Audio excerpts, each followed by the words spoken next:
Hi everyone, Bandana here. I hope you're all doing well. Welcome back to the channel and welcome to a look at the top upcoming grand strategy titles. We've already had a look at RTS, so I figured it was time we looked at something on a grander scale. Now, there aren't quite as many that really stand out to me as there were for the RTS, so this will be a shorter list. However, if you think I've missed any, as usual, please do let us know down in the comments. And remember to like and subscribe to the channel as well.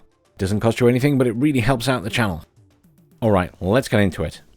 So, when we think grand strategy, I don't think anyone can sit here and say they wouldn't think Paradox Interactive. And of course, that's where we're going to start with the recent announcement of Europa Universalis 5, which is the follow-up to EU4, which I've just recently started playing on the channel, funnily enough. You can check that out in the live section to see me struggling through playing as England for the first time. However, I digress, so let's get back to it. So, EU5 obviously is going to be a bit different to EU4, and depending on who you speak to, who's like a massive fan of the previous game, some people like it, some people don't, and I think that will always be the case with these things. So you will have to make your own mind up. For anyone new to the series, you basically play as a nation rather than as a particular character.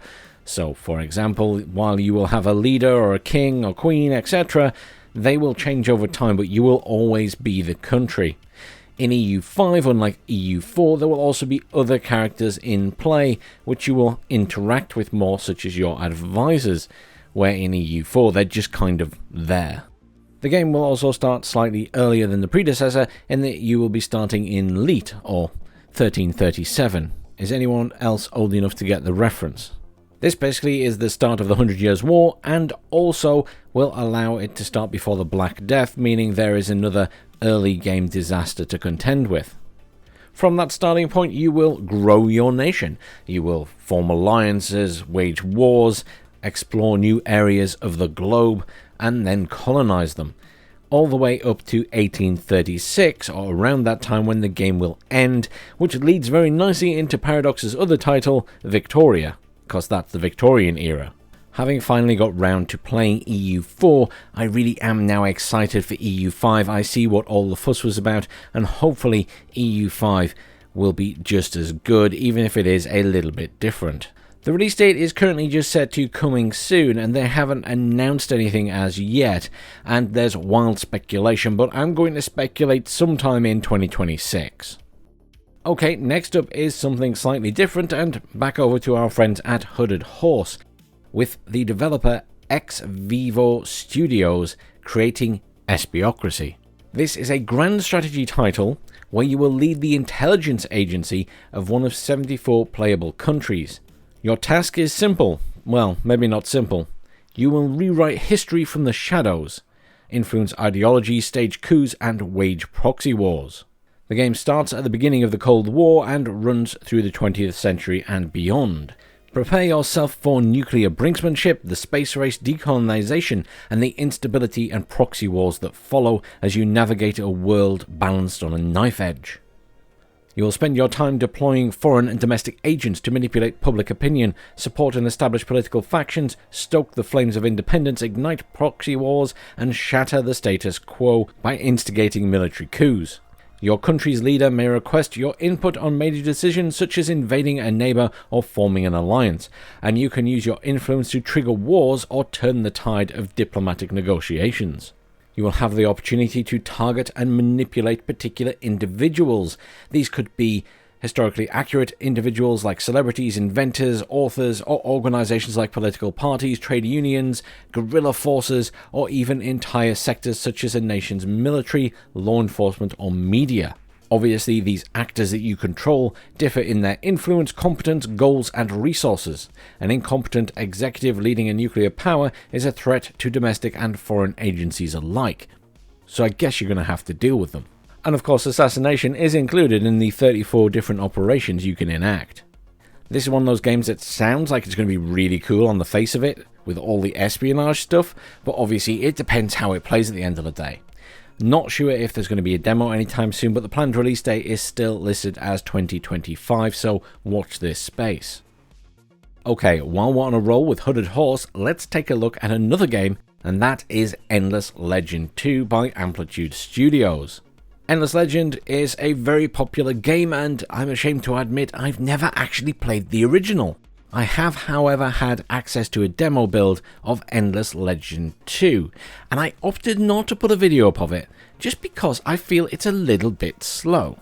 I know, it's turn-based. Turn-based games are kinda slow. But some are definitely slower than others and fit different video formats, and I'm not quite sure how to approach Endless Legend 2 in video format yet.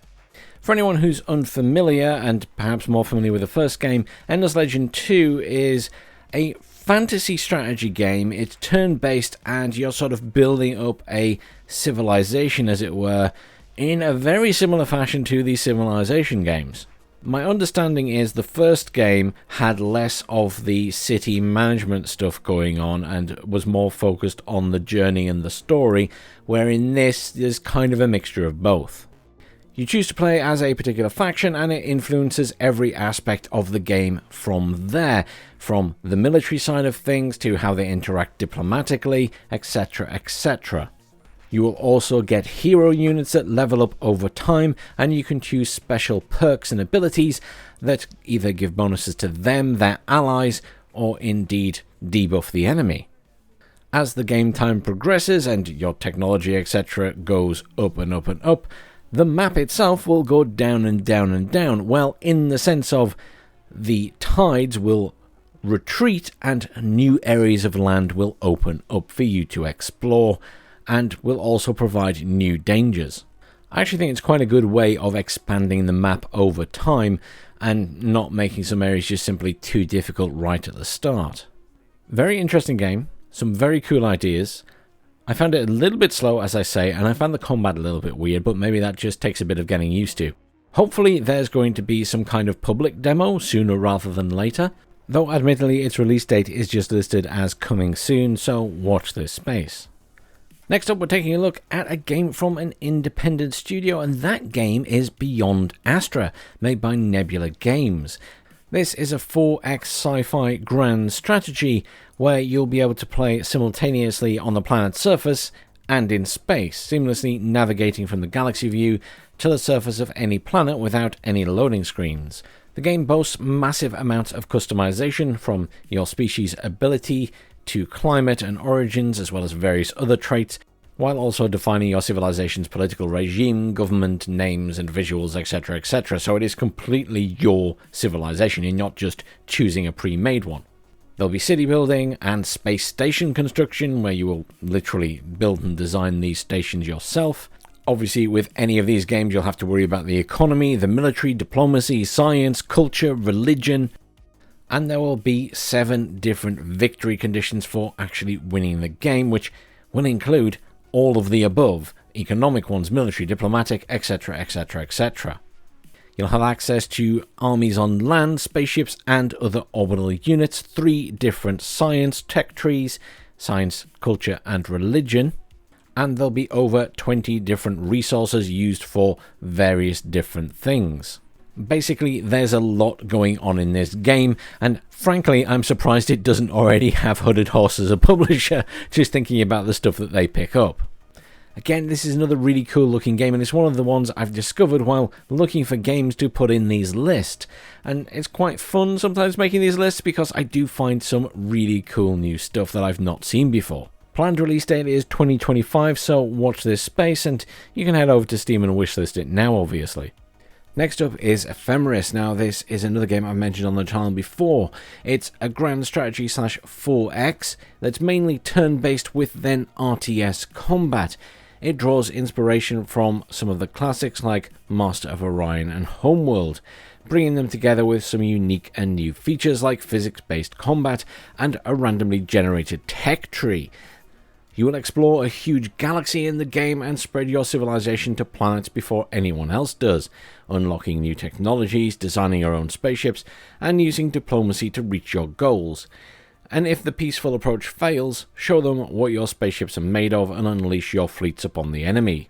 Now, the game boasts that they've streamlined the management of the Empire so that you don't have to micromanage everything.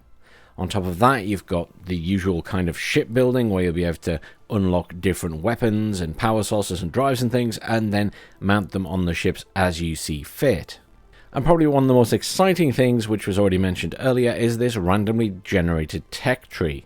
And this will be common for all civilizations, but players will also get to explore hidden tech just like they can explore the galaxy map. I think the intention being that one game you'll find one type of hidden tech and another game you'll find other types of hidden tech. No two games will play the same in that respect. Now, this has been made by a solo dev as a bit of a passion project and currently has no release date, unfortunately, but I do understand that they are being financed now by some Germans. I have no idea what that entails, but apparently they do have funding to continue development, so that's a good thing, right?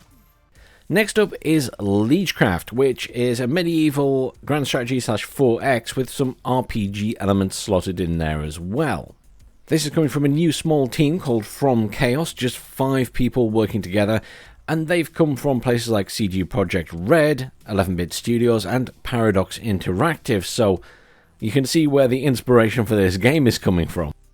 So this game is all about playing king, or being the liege, and you'll have to build up your feudal empire by choosing vassals who will follow you in return for lands and titles and things like that, and obviously they all have their own personalities, and you'll have to manage them based around that.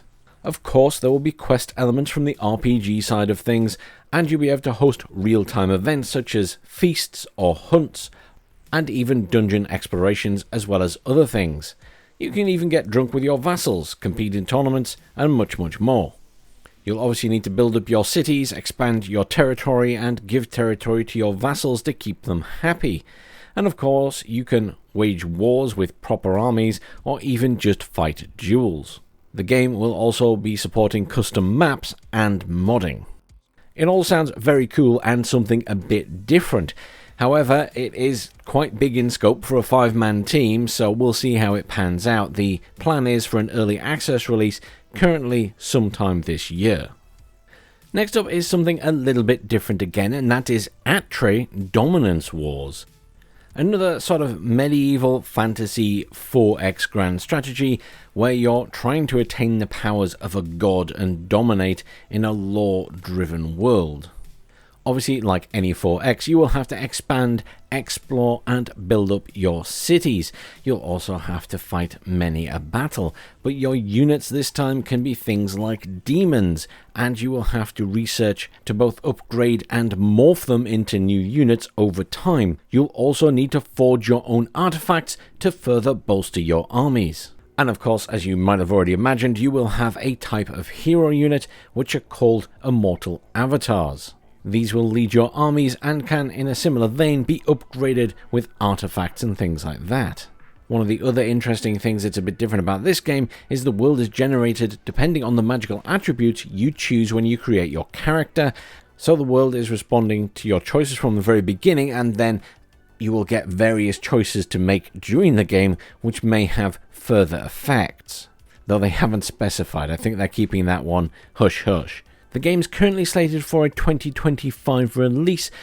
However, if you're very keen and you fancy maybe getting your hands on it a little bit earlier to try it out and test it for them, they do have a link to sign up for their betas over on the Steam forums, and of course they have some dev blogs and things on Steam as well. But I'll let you explore that in your own time. And that brings me to the end of the list, and honestly, if you know of any other grand strategy titles that are looking like they're going to release and not just stuck in limbo, do let me know down in the comments, because I'm always looking for more. Unfortunately, there are a couple that I know of, and I've perhaps mentioned on the channel before, that unfortunately have hit a dead end and lost publishers and things like that. And you know, it's always a shame when these things don't pan out.